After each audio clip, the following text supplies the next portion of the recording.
कथा प्रारंभ। कौशल प्रदेश, जिसकी स्थापना वैवस्वत मनु ने की थी, पवित्र सरयू नदी के तट पर स्थित है। सुंदर एवं समृद्ध अयोध्या नगरी इस प्रदेश की राजधानी है। वैवस्वत मनु के वंश में अनेक शूरवीर, पराक्रमी, प्रतिभाशाली तथा यशस्वी राजा हुए, जिनमें से राजा दशरथ भी एक थे।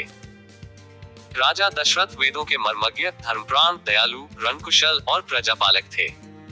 उनके राज्य में प्रजा कष्टरहित, सत्यनिष्ठ एवं ईश्वर भक्त थी। उनके राज्य में किसी का किसी के भी प्रति द्वेष भाव का सर्वथा अभाव था।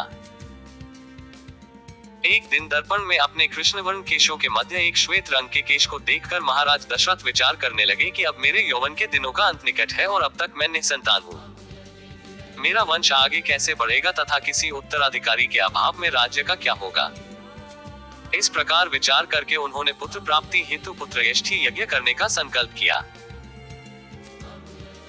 अपने कुलगुरु वशिष्ठ जी को बुलाकर उन्होंने अपना मंतव्य बताया तथा यज्ञ के लिए उचित विधान बताने की प्रार्थना की। उनके विचारों को उचित तथा युक्त जानकर गुरु वशिष्ठ जी बोले, हे राजन, पुत्रयष्ठी यज्ञ करने से अवश्य ही आपकी मनोकामना पूर्ण होगी, ऐसा मेरा विश्वास है। अतः आप शीघ्र अश्वमेध यज्ञ करने तथा इसके लिए एक सुंदर श्यामकर्ण अश्व छोड़ने की व्यवस्था करें।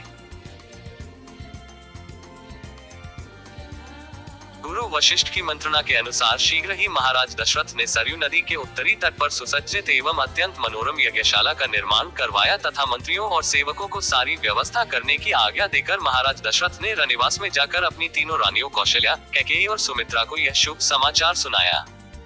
महाराज के वचनों को सुनकर सभी रानियां प्रसन्न हो गईं।